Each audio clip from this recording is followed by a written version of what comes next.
Good evening, everyone. Sorry, my mic was muted. My name is Mike Gelin, District 2 Commissioner in the City of Tamarac, Florida.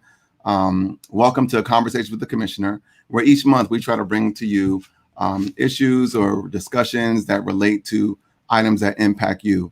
And traffic is a major issue that impacts residents throughout the City of Tamarac. So today, I'm going to talk about the Vision Network program, Vision Zero Network program. And the goal is simply to ensure that there are zero traffic fatalities and serious injuries due to traffic. This idea was not my original idea. It was brought to me by a very engaged resident by the name of Doris Spann. So today I'd like to introduce you all to a very good and engaged Tamarac resident, Doris Spann. Welcome, Doris. Thank you very much, Commissioner. It's my pleasure to be here. All right, and it's good to see you here. I also want to introduce a experienced traffic consultant and engineer who spent time with the Florida Department of Transportation. Please welcome Billy Hadaway. Good evening, Commissioner, and everyone else. Good to be here this evening. All right, good to see you here as well. And finally, I would like to introduce a senior mobility planner from Broward County, and her name is Josette Severin. Welcome, Josette. Good evening. Thank you for having me. All right. Thanks for being here. So I just want to give the audience a little background about who you are. So Billy, if you can give us a 1 minute on your bio. You're on mute right now. Sure. I spent 3 tours at Florida Department of Transportation. The last one, I was the Secretary for Southwest Florida District, and I led the safety initiative and the Complete Streets initiative at Florida Department of Transportation that's led to a significant shift in the way Florida DOT is pursuing issues related to traffic and the transportation director of the city of Florida for 4 years before going back to consultant in the last 6 months. Thank you, Commissioner.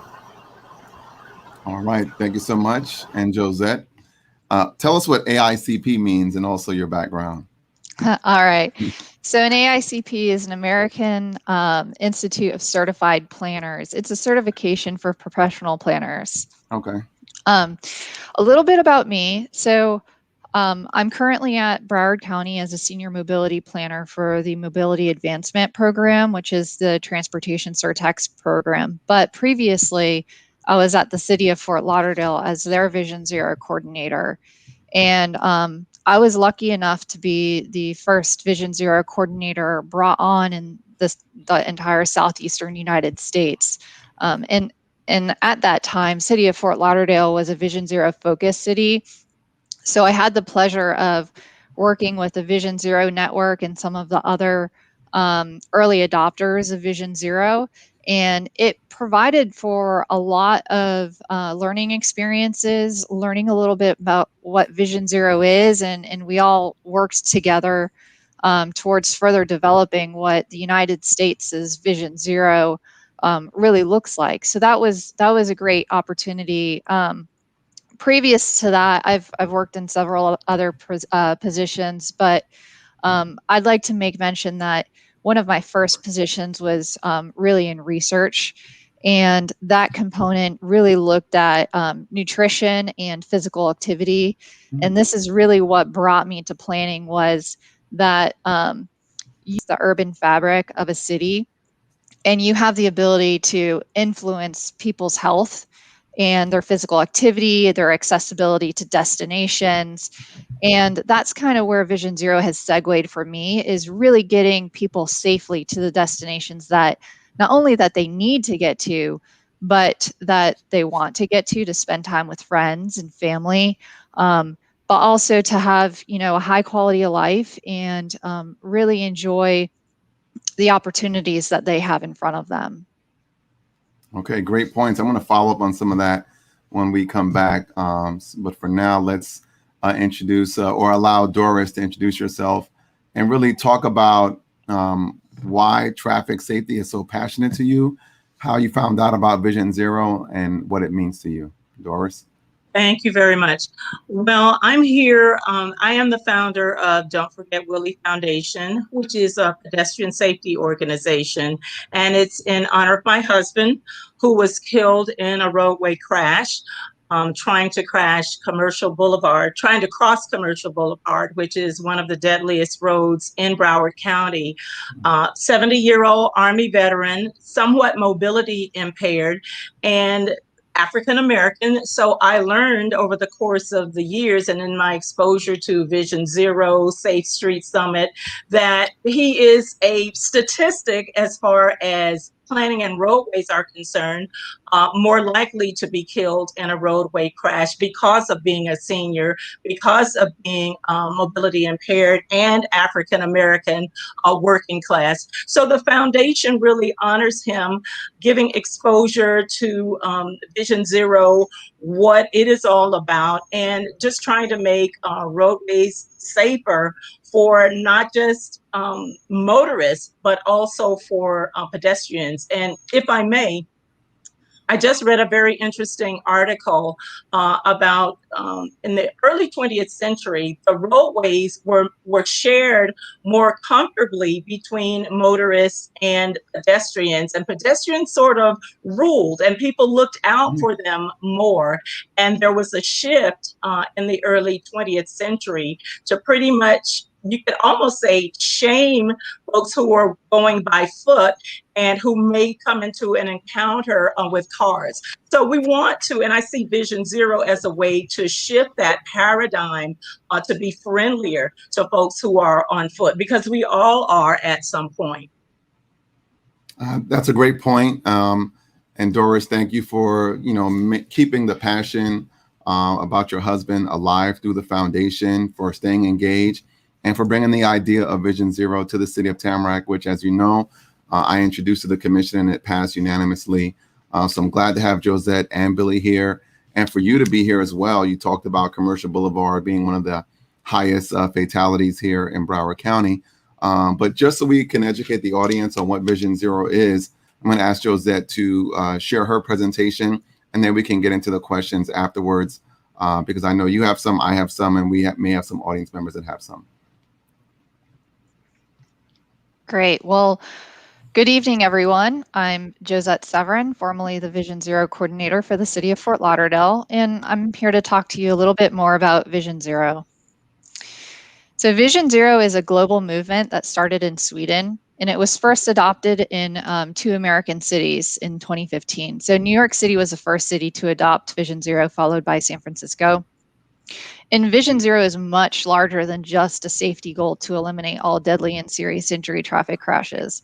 It really represents a shift in thinking and the approach to transportation planning and traffic operations. So when we talk about traffic crashes, traffic crashes are not accidents. They're preventable, and so it'll be a little bit of a shift in how we talk about crashes and such. So the first step is to reframe the way you think. It's not a traffic accident, it's a traffic crash.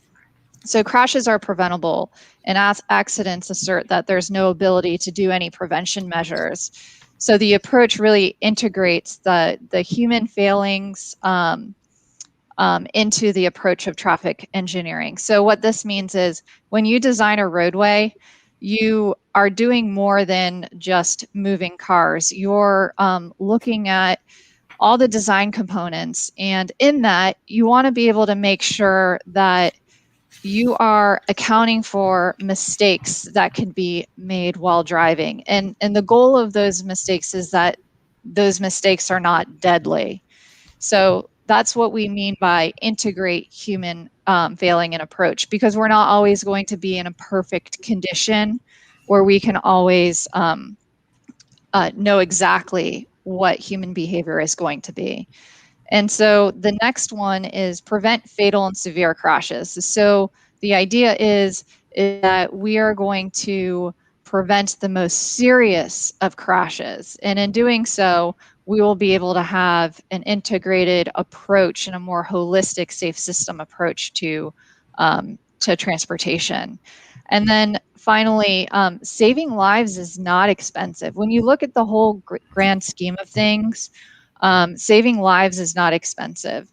So essentially what it comes down to is Vision Zero is a global movement. It aims to eliminate all deadly and serious injury traffic crashes. It's a holistic, safe system approach, and it's more than just a program. It's an ongoing, it's a cultural shift in thinking, and not only from the engineer or the planner's perspective, but it's also the users. So when we look further into Vision Zero, and Doris mentioned this, there is a huge component of equity. And so Vision Zero ensures that communities of concern, the vulnerable populations, the people walking, the people biking, using transit, the seniors, unhoused folks, people with disabilities, they are especially supposed to be part of this dialogue. And addressing safety for those most vulnerable users is one of the key components of Vision Zero. So who has adopted Vision Zero? So back in 2016, we can see that there's Fort Lauderdale, we have New York City, we have some other triangle spots. Those are areas that are thinking about adopting Vision Zero. And we've really seen adoption not only in the United States, but across North America. And so now when we move forward into 2020, you can see that there has been more and more cities, not only in Florida, but nationally, that have adopted Vision Zero. And so just put in a plug here, through the Florida Pedestrian Bicycle Safety Coalition, we have been able to get some of these folks in Florida that have adopted Vision Zero to start talking a little bit and having an approach collectively. So that's a good thing to keep in mind, and Billy can expand upon that later. I want you to keep in mind that Vision Zero is an ongoing commitment. If you take a look at Fort Lauderdale, there was a number of policies and programs that they put in place before even coming to Vision Zero. And complete streets will certainly be a big component of your Vision Zero program.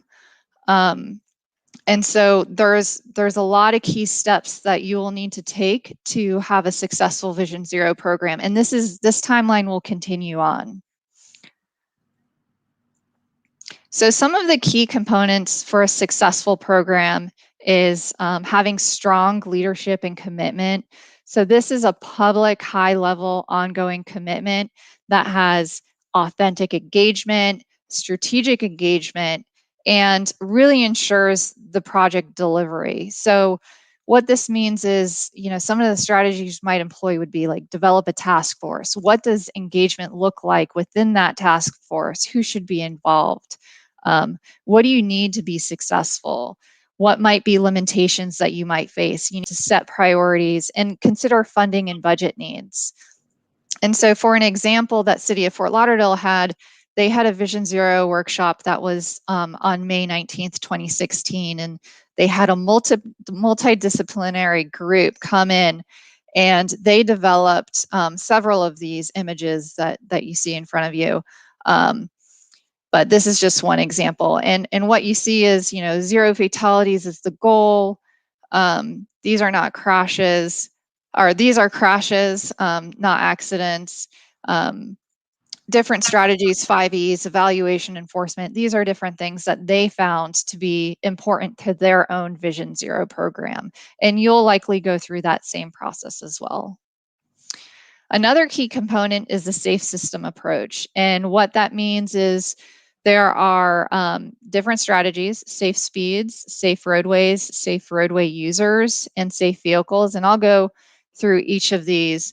But at the center of this, it's all about the human tolerance to absorb that physical force. And what is that capacity that we have as human beings? So when we look at safe roadways and safe speeds, complete streets for all is going to be a foundational element of that.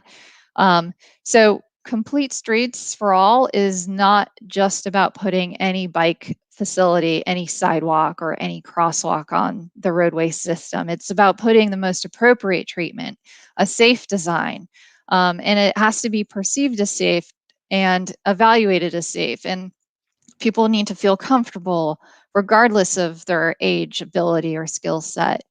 And you need to think about context appropriate speeds. That's, when you're looking at the different land uses that you have surrounding your roadways. Are you in a more commercial district? Are you in a more residential district? What does that approach look like for those different needs that you have, those different land uses that you're serving? So what you'll want to do is prioritize a safe system approach, focus on speed management. This will look like safe speeds. And you'll want to have an approach to look at patterns between speed, roadway, and the context of the roadway and the land uses that are in there. So when you get to the safe roadway users and safe vehicles, this is going to be more so education and vehicle design. So an example of a safe vehicle is the City of Fort Lauderdale bulk fleet vehicle. They have these truck side guards that you'll see right here. And what that truck side guard would do is protect pedestrians and bicyclists from right turning vehicles. It could protect motorcyclists and cars as well. And it also helps with side impacts. So not only turning vehicles, but side impact crashes that you might see. And so that's one of the examples of safety elements. Another safety element for safe vehicles, if you've seen that new US Postal Service truck that kind of looks like a duck, that one's actually designed to have a lower hood. So when it impacts a person, the risk is minimized a bit more just because of that point of impact. Another example for education, the City of Fort Lauderdale did a bus bench campaign. This was basically an example of leveraging existing opportunities to have education or PSA delivered to the community. And you can see here that they added in pay attention, one traffic related death is too many. So it's being able to communicate what Vision Zero is. So this education might look like developing a marketing and dissemination plan for education, using impactful education strategies, really just educating on what Vision Zero is internally to your city staff, and externally to your public and your residents. Other things that you might do is develop an education toolkit, a press toolkit, trainings internally. And when you come down to doing a little bit more of a robust education program, you might start thinking about yard signs or bus bench advertisements, on-bus advertisements, neighborhood association meetings, different outreach like that. And then when you look at your safe vehicle approach, you might look at fleet management policies or fleet management implementations within the city. For example, truck side guards, or even using a in-vehicle GPS to monitor safe speeds of your own employees that are moving around the city. Another key component that we have is really Vision Zero's focused on a data-driven approach. There's a lot of transparency and accountability that goes with Vision Zero.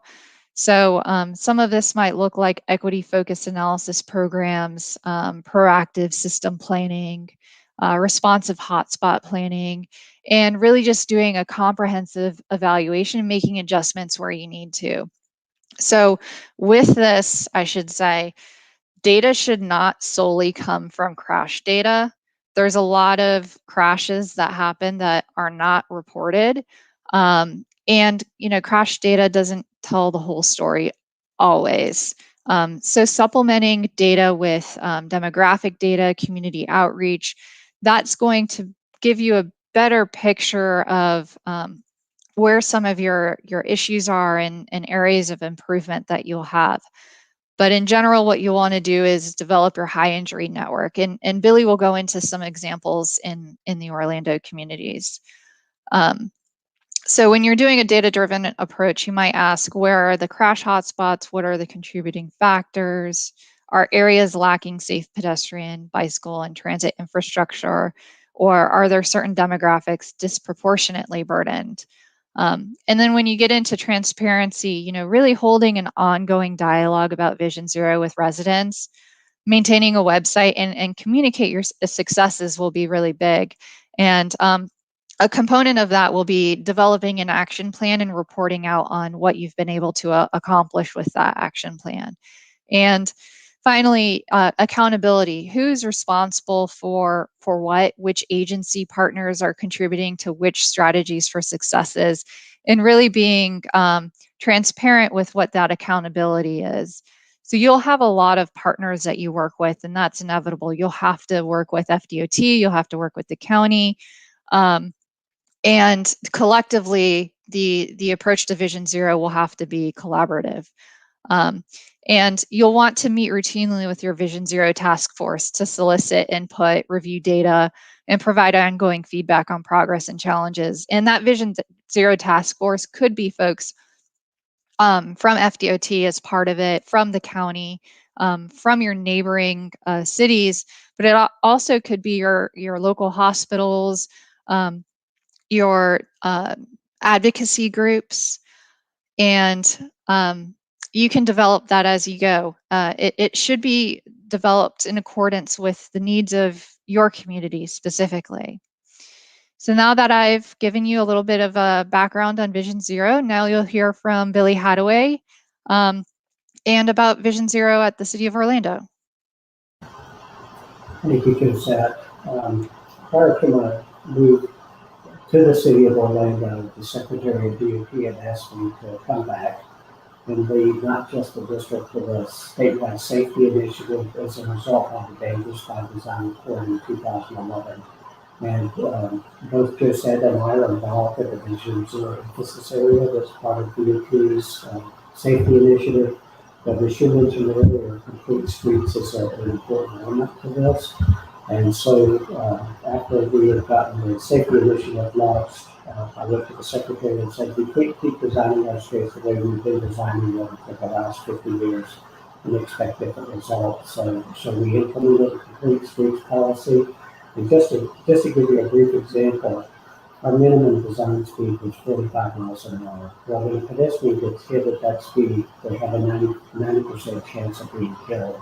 Compared with at 20 miles an hour, it's only a 10% chance of being killed.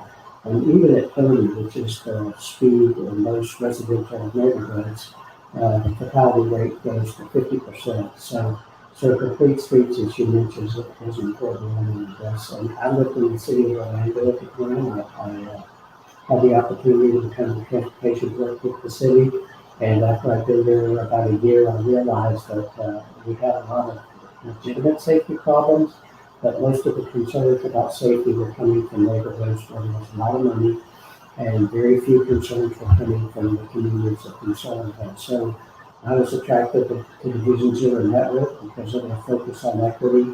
And so we put together a task force, adopted a policy at the City of Orlando, joined the Vision Zero network. And you can see here that our goal is that the city was to eliminate traffic deaths and serious injuries by 2030. And there is work involved. Next. So a big element of Vision Zero is to establish trust and accountability, and that means being very transparent in the way that you deal with both the corridors that run the high injury network, but also what you're doing to reduce crashes and to have data that shows the progress that you're making, because the cities that have taken this seriously have seen double-digit reductions in fatalities and serious injuries. And in the countries that started this, like Sweden, they dramatically reduced fatalities and serious injuries, and they were a very car-centric country before they adopted Vision Zero. Next slide. So we have a task force, as Josette mentioned, it's very holistic. So we have Florida Highway Patrol, we have the Sheriff's Department, Police Department, we have our Trauma Run Hospital Center come in, along with a number of other folks, including DOT. And that group worked with us on 2 task force meetings to come up with the goals that we wanted to implement at the city. And we learned a lot from this effort. A good example was that we realized that we needed to work with the Trauma Run Center, another one Trauma Center, to improve their access and travel time, because how long it takes an ambulance to get to that number one trauma center can mean the difference between life and death. Slide. We had 6 commissioner districts. I told our consultant I want a high entry network to be established in each of the commissioner districts. I want 3 segments of corridors identified as a high entry network, so that each of the commissioner districts is getting equal attention in terms of concerns related to fatalities and serious injuries. So we went out to the community and had public meetings. We got great input from them. And it was extremely helpful in forming the direction that we did as a result of our efforts. Next slide. One of the things that might be helpful to do, we found out in our first meeting that rather than hearing about what the specific issues were in their community, they were telling us a lot of stuff that we already knew, because we live in this world every day. So at the next presentation that we did to the public, I put this slide in at the front so that the people that were there would focus on the specific issues in their community. You know, what streets do you have concerns with as far as getting across or traveling along?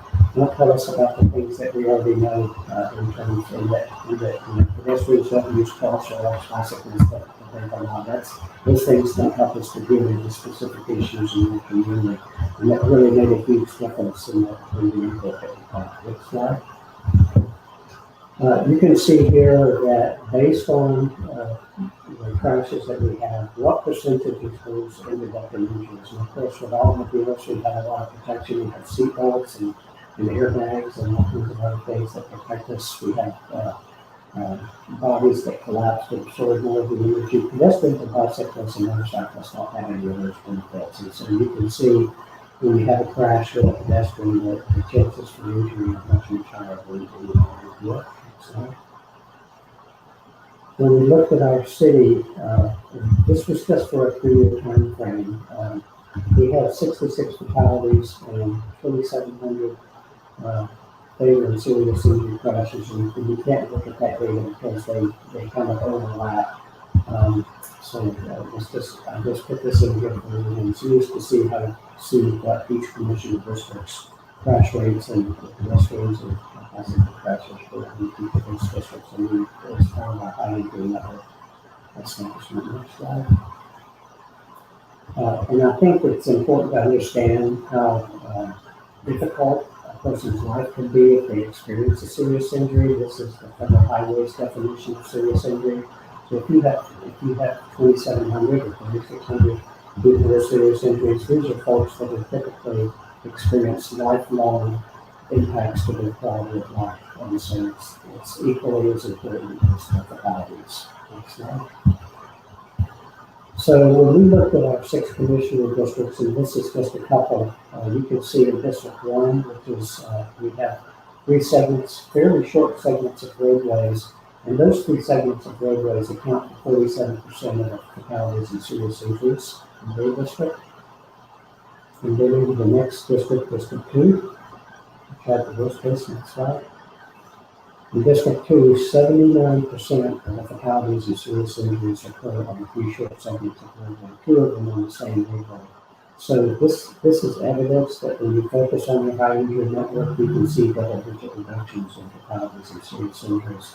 And we expect those kind of benefits with the city of Orlando as they further program further into implementation. Next slide. I think that is the last slide. So with that, Commissioner, we can turn it back over to you. All right. Well, thank you very much. The Vision Zero program seems to be extremely comprehensive with community feedback, holistic planning, and making sure that all relevant parties are interested. So the reason why this is relevant to the city of Tamarac, obviously, Doris Spann, I'm sure you can relate to the statement that one life lost is too many. You experienced that personally. Earlier, I heard from members of staff today that a city like Tamarac doesn't really need a program like this. How would you respond to that, Billy? Or we'll start with Josette, then Billy, in terms of a city of our size using a program like this. I think a city like Tamarac can certainly benefit from this. And I'll be frank, I think that the Vision Zero approach should be an approach that all the cities in Florida should take. It doesn't matter how big or small your city is, there are strategies that you can put in place that will improve conditions and safety on your roadways for all users. One of the things that I will say that I find most concerning is when there's a rise in vehicular deadly crashes or serious injuries. And mostly that's because when you're driving in a vehicle, you have all of these advanced safety features that are protecting you. And there's really no reason for anybody who's driving a vehicle to really die or get seriously injured in a crash. And that really comes down to speed, because speed is the one thing that will certainly impact severity. So in the city of Tamarac, and related cities, there's been some development in and around Commercial Boulevard. So the city of Lauderhill, there used to be a target on Commercial Boulevard and University Drive. There's a proposal by some developers to the city of Lauderhill to develop a mixed use development there with apartments and homes. So there could be a traffic impact there. There's another area in Tamarac where there's a proposal to develop 400 homes. What is the potential traffic impact when such a development is coming to a city? And I think that's why residents have a lot of problem. But what's the potential traffic impact in terms of increased fatalities, especially as it relates to Commercial Boulevard, where there's so much traffic at a high rate of speed? Billy, can you help us with that? Yeah, I'll be happy to. So you're talking about two different conditions. So one of the things that the state that I brought to the state is the integration of land use and transportation. So the goal of putting mixed use development is to create development that is allowed by law. Most of the time it's allowed by law. So there's an example, the DOT doesn't have a means to stop development because the property owner has a right to develop it based on the land development regulations. The challenge is that the benefit with mixed use development is, yes, you're adding more potential trips to these corridors, but also with mixed use development, you're developing a project that should capture some of the trip making. So if it's developed properly so that you have services and retail and restaurants and other amenities, that people are less likely to get in their cars to get some of their needs met. Every project that's developed is going to have an impact on the state road system. I've dealt with that in the Central Florida District. I've dealt with it in the South Florida District. And so there is not much of mechanisms to stop developments from happening. So congestion is going to continue. I mean, all of the interstate widening projects that I was involved in Central Florida back in the 90s would be the local trip making, not be the interstate trips. Same thing with Southwest Florida. All the interchange and interstate widening that we did in District 1 when I was there was due to local trip making. So land development patterns have a huge impact on transportation safety. And so the trade-off is going to be that if we have more trips, there's more potential for conflicting movements, which is what causes the crashes. But speed, this idea that we should be able to get in the car and travel quickly where we want to go is a notion that really doesn't work very well. And I'll give you a very brief example. I lived in the city. One second, sure. Billy, can you adjust your microphone? We're getting comments or feedback that they can't hear you that well. Okay, and I'll turn my volume up as well. I'll give you one brief example. I lived in the city of Tallahassee for half of my adult life. I commuted 7 miles each way to work every day. And I used to see people speeding away from the first intersection from the neighborhood, and 7 miles later, they may be 3 cars ahead of me. So I started tracking my effective travel speed over 1,500 miles, and I'm on a road that averaged 35 to 40 miles an hour from the posted speed limit. My actual speed was 19 miles an hour because of all the lost time at traffic signals. So the more development you have, the more congestion, the wider the roads get, the longer the signal cycles end up being. So that's what goes with growth and development. And it's not something you can do one thing and eliminate the other negative consequences of. So the goal of Vision Zero is to create more complete streets so that people can get their needs met without having to drive a car to do something. And if I may, I'll jump in too. So, based on the results of national research, there has been a number of different publications that have come out that suggest that planning for a more diverse multimodal transportation system has had has been correlated with being closer to achieving Vision Zero results. And what I'm saying is, you know, when you have a robust transit system, when you have a robust bicycle and pedestrian system, that people have options to use different modes. Um, those have been successful in not only increasing the awareness of other roadway users, but even with transit, the American Public Transit Association found that having this transit use was contributing to the decrease in deadly and severe injuries and assisting with the Vision Zero goal. So I think that along with any development that happens, we need to ensure that we are appropriately considering multimodal mobility along with that. And in doing so, we can better manage the influx of development. But development will also be something that your planning department and Broward County planners will have to address as we move forward with the land use comprehensive plan, your own land development codes. Those are the ways that you can help shape your city and shape what your city looks like. All right, that's great. And we certainly will make sure that our planning director is fully engaged in the Vision Zero program, and I believe she's watching tonight. I'll give you one brief example from a state and a city standpoint. From a land development pattern standpoint, the best thing that local governments can do, and the one thing it requires is political will, is requiring developments to connect to each other. I have a slide that I use that shows two homes that are 60 feet apart, but it's a 7-mile drive from front door to front door. And so requiring these developments, adjacent businesses to develop, reduces trips entering into the roadway system, which reduces crashes as well. Okay, great. And I'm sure you all see the question on the screen. So after this question, I'll address you, Doris. So either Billy or Josette, if you want to chime in on this question by Yuli Quigon, hope I got that right. Has any city, after starting Vision Zero, either achieved the goal or achieved a significant reduction in crashes or injuries?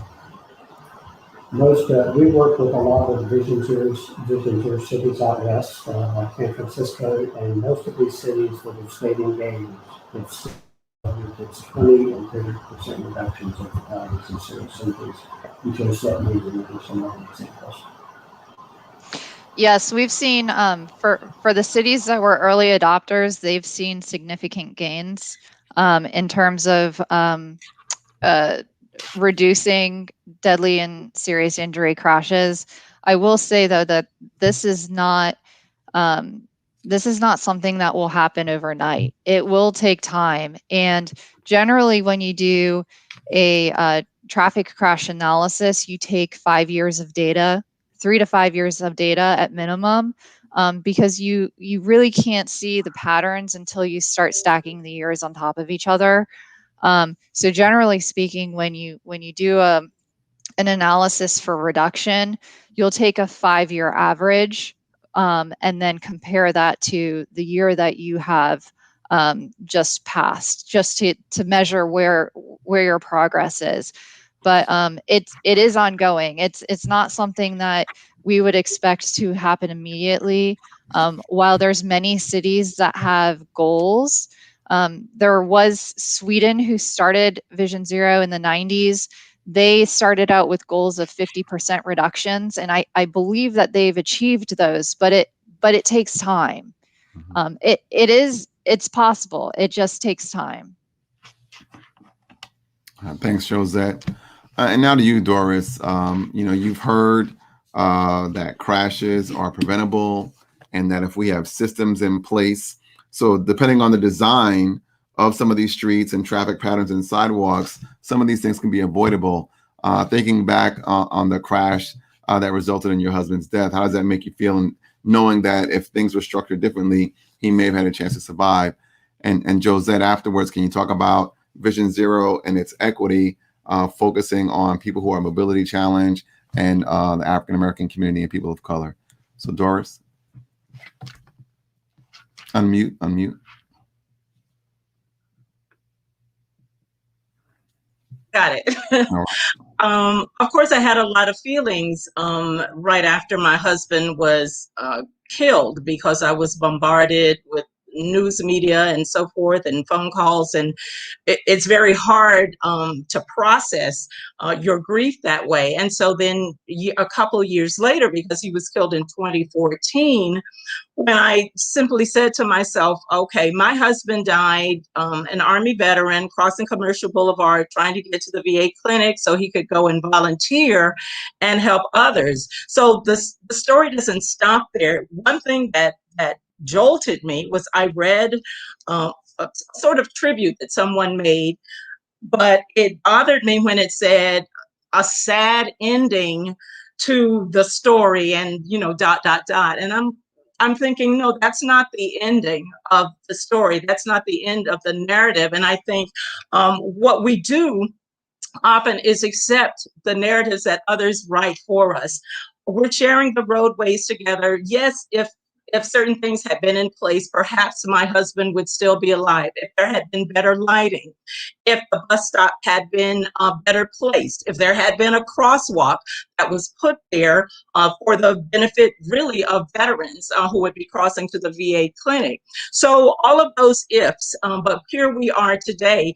And Vision Zero, I think, is so that more people in the future don't have to say those what ifs.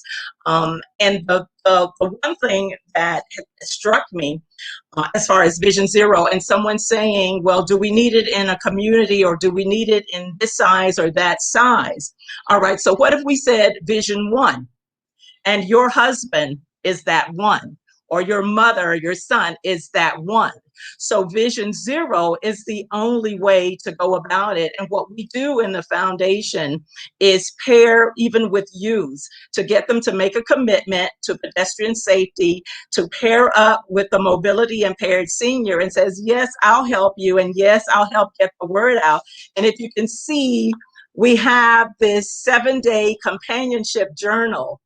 And they just do the walking, they help with activities, they do all of that, and just tell a little bit about their journey. And someone I saw in the chat asked, what can schools do?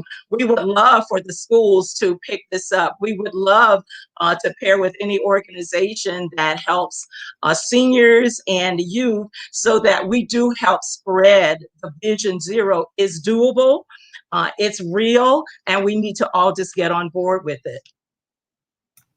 Thanks, Doris. And Josette, you heard Doris talk about lighting, crosswalk, bus stop, and pedestrian safety. So when Vision Zero talks about systems, I'm assuming they're talking about all these things that move people about that need to be structured in a way to prevent traffic incidents or crashes, let me say. Yes. So Doris brought up a lot of really great points. Lighting is a big component. I know that for myself at the City of Fort Lauderdale, lighting was a big issue for us, because when we did our analysis of the deadly and serious injury crashes, what we found was the majority of our deadly crashes and serious injuries were occurring at night. And so lighting became one of the priorities that we had. We started doing lighting analyses, trying to figure out where on the high injury network that we thought that lighting would be able to increase the safety for all users. And so I ended up calling the city of Bellevue, which is another city that is a mid-sized city that you could probably reach out to. They did a lighting study and they actually did implementations for lighting and they saw great results. So I would definitely say that lighting is a big component that can be addressed, and it might be addressed more easily. Other components. So, like for example, the city of Portland, they emphasized pedestrian crossings as one of their major initiatives, their strategies that they wanted to, because they wanted to move people safely across the street. And so when you're thinking about equity and community concerns, and we know that communities of color, low income, low vehicle household, these are the groups that are dying disproportionately on our streets. These are the groups that are being seriously injured. And we need to be able to better accommodate these folks. We need to start thinking about, well, where can we strategically place these crosswalks so that it benefits the community? Is this a community that uses transit? Is there transit infrastructure here that we need to better move people to and enhance that pedestrian connectivity? And it's not just about picking a location for a crosswalk. It's what treatments are you going to use to make that crosswalk safe? Are we looking at a pedestrian signal? Is this going to stop traffic? Is it going to be mid-block? There's a lot to think about, and thinking about, is it going to be a high visibility crosswalk? Is it going to have that striping in there that really draws your eye? And this is something that you would want to do in schools. You could also do raised crosswalks on appropriate roadways, and the raised crosswalks would elevate a child 3 inches and hopefully increase the visibility of that child crossing the street. There are tons of different strategies that planners and engineers are employing nationally. And, you know, one of the things that I think is really great about New York City's Vision Zero program is that they've been able to build the capacity, they have the capacity to do pilot projects and really test what the design of those intersections or those crossings are going to look like with temporary materials. And then they evaluate it and say, hey, this is something that we can benefit from. Let's make it permanent. And it's things like that that are going to really move the bar, and learning from our other cities and see what's been successful in their communities. New York City is nothing like any city in Broward County. Mm-hmm.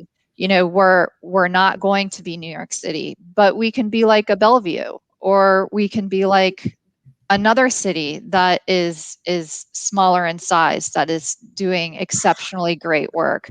And the beauty of all this is that there are so many cities coming online in the United States that are closer to our size cities that we can call and talk to and have a conversation with and see what's been working for them and see if that works in our community. So certainly equity is going to be a big part of this conversation. Like I said, you'll need to go out to your communities, ask them, what are the needs that you really have? Is it accessing transit? Do we need to cross these big roads? What can we do? And it's going to be a lot of coordination with some of the roadway jurisdiction owners, like FDOT or the county. And it's going to take time and coordination. And there's strategies such as road safety audits that you can request, and those could produce results that you're looking for. So there's a lot that can be done. I'm optimistic, and I think you all should be too. Oh, that sounds great. I think that's a great idea to have a road safety audit. Another question that I guess would be for you, Josette, since this is local. What suggestions are there as to how can the intersection of the Woodlands Boulevard and Commercial Boulevard be made safer? So I'm not familiar with the particular intersection, but I'd be happy to take a look at it, and we can have our Complete Streets team take a look at it and make some suggestions to report back to you, if Okay. that's beneficial to you.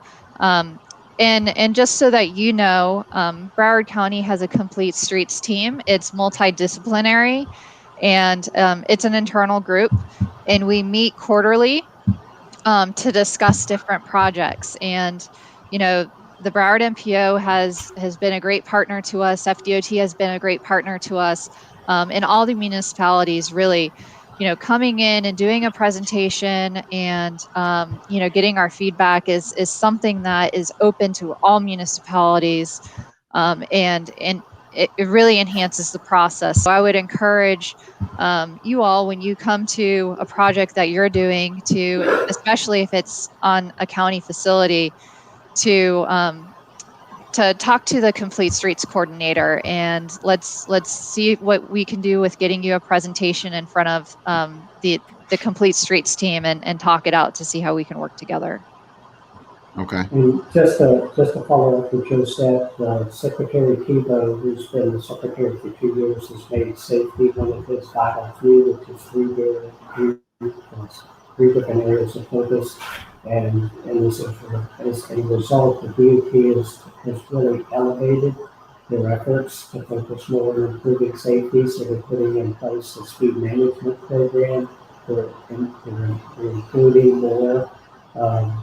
We're including raised crosswalks into their standards now, which helps to, like Josette mentioned, not just elevates a person, but it also forces the drivers to slow down to a speed that reduces the potential for injuries, and it also increases yielding behavior. We're incorporating leading pedestrian intervals. So, for example, with the woman that was just asking, allowing the pedestrian to get started before the signal changes, so that they're well out into the street before the car starts. There are things that can be done, reducing crossing distances. There are a lot of tools available, as you mentioned, that can be implemented to help to address these concerns, and even modifying signal timing to help manage speed to a corner. All those things are things that DOT is willing and committed to doing differently than the office. Josette, do you know if we have that technology here in Broward County or in Fort Lauderdale in terms of Yes, the traffic signals? we should. You know, there's been opportunities, and this has been implemented in Fort Lauderdale. Is there's signalization called lead pedestrian interval, and when you have an intersection that has high pedestrian activity, even high bicyclist activity, you can put in a lead pedestrian interval phase that will give that pedestrian or that group of pedestrians a head start at the intersection. And basically what it does is it turns all the lights to red and allows the pedestrian to start crossing the road before anybody can move. Mm-hmm. That's certainly one of the strategies. There's also protected intersections. Those also provide safety elements to pedestrians and bicyclists. And actually, there's a ton of different intersection designs out there that the Institute of Traffic Engineers has, you know, published, and many engineers have discussed. But there are new intersection designs that are a possibility of increasing safety. So it's not just your traditional four-legged intersection. There's opportunities to look at intersection design beyond what we traditionally see. But a protected intersection is one of those concepts. And it's especially effective for areas that have high pedestrian activity and bicyclist activity. Okay. One treatment that you may be familiar with is when if you don't have a protected left turn, when you have a green arrow and you just have a green hollow. A good example of which is switching out those signal heads so that you have the protected left, because a lot of times pedestrians are hit drivers turning left on that green ball. There's no traffic coming that's going to conflict with them, but the pedestrians typically are in the crosswalk in the head phase. And so putting that protected left feature in restricts drivers from taking lefts from those heads in the crosswalk. That's another example of the treatment to help improve that condition that she mentioned. Okay, a question from Michael Arthur. Can you discuss the improvements or statistics in Fort Lauderdale over the last 5 years? I would love to. I haven't been with the city for at least 2 years now, so I'm not well versed in their statistics, but you can contact their transportation and mobility department to get updated statistics. Okay. Is that journal online? Asked by Jose Spina. That is for me. It is not online, Jose. I'm going to make it available. Commissioner, I'm not putting you on the spot. I'm going to make it available through Commissioner Gelin's office. That's fine. That's and fine. So you can contact his office for that. Okay. Then there was another question asked. Well, Jose Ramos said that he's lived in Michigan his whole life until 7 years ago. And then since he's been here, he's had 7 crashes where people ran into him. Do we know about the traffic safety standards in Michigan as it compares to Florida? I know it's a big state. No. I do not, but I would, if I had to guess, it could be related to distracted driving. Okay. And the other thing, it depends on how urban the place was who lived in Michigan. If you lived in a dense urban area of Michigan, then you're going to have lower speeds, less potential for conflicts. You're going to have basically the whole way the street designs. It's like when I lived in Boston. It's a very different culture up there, and it's so much more urban, and people use transit much more heavily. So there's a lot of factors that can come into play.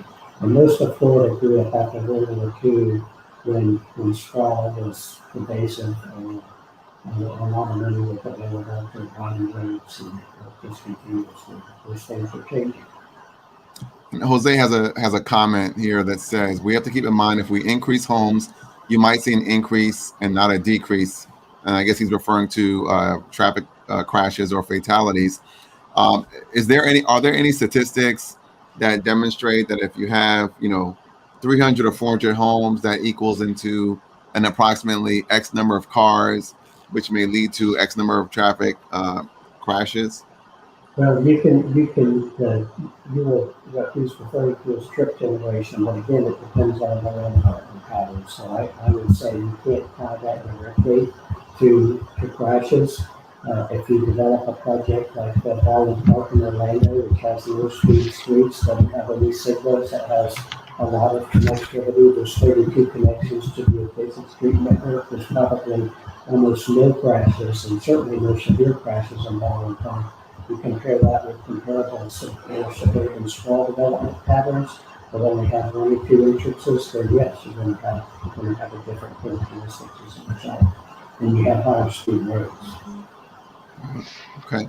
And then one last comment. I saw a comment made about there's been more cyclists on the road since COVID, and having gone to some bike shops, they've been selling bikes like crazy.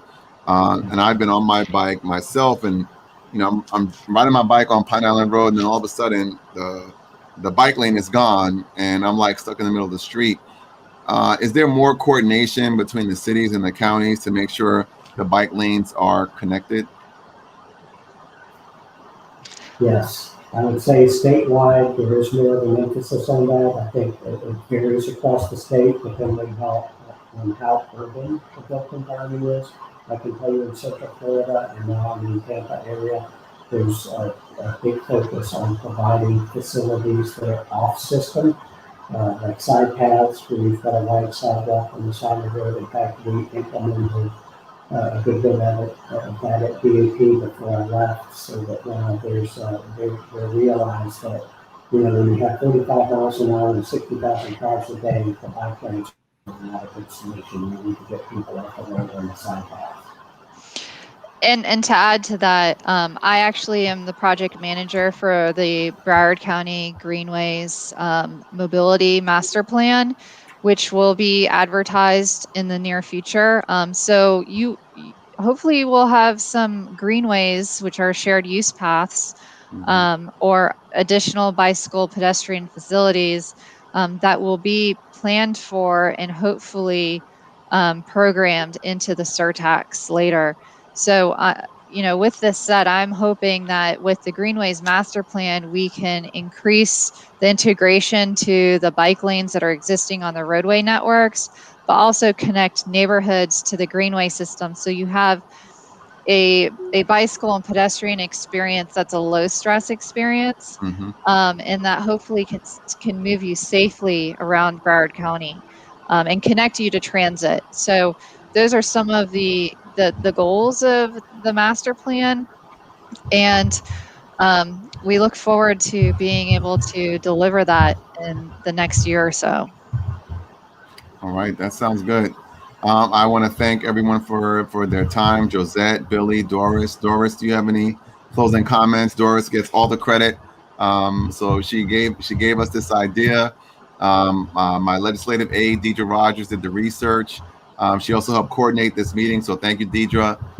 And Doris, thank you for bringing this idea. And like I said, I brought it to the commission. It was voted unanimously 5-0. So you get all the credit, Doris. Thanks for being an engaged voter. And if you have any closing comments you want to share, Doris? I would just like to say that my husband posthumously gets the credit. Yes. Well, thank you for fulfilling his legacy and keeping his legacy alive. Yes. Thank you. Yes. And Josette and Billy, thanks for your time. Josette, can you serve as a consultant to the City of Tamarac?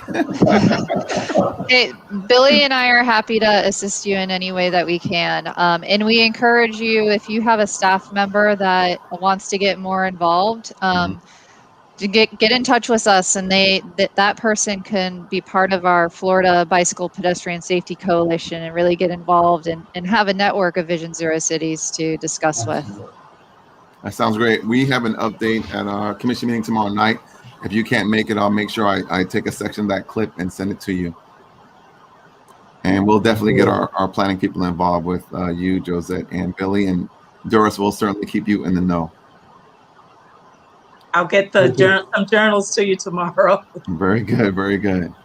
So ladies and gentlemen, thank you so much for your time. Thank you for your engagement and your interest in the Vision Zero program. Thank you to Doris, her husband, and the City Commission for approving this matter. I want to encourage everyone to plan for Saturday, May 22nd, the Bike with Mike event, where we're going to have a mass community bike ride. So bring your family, bring your friends.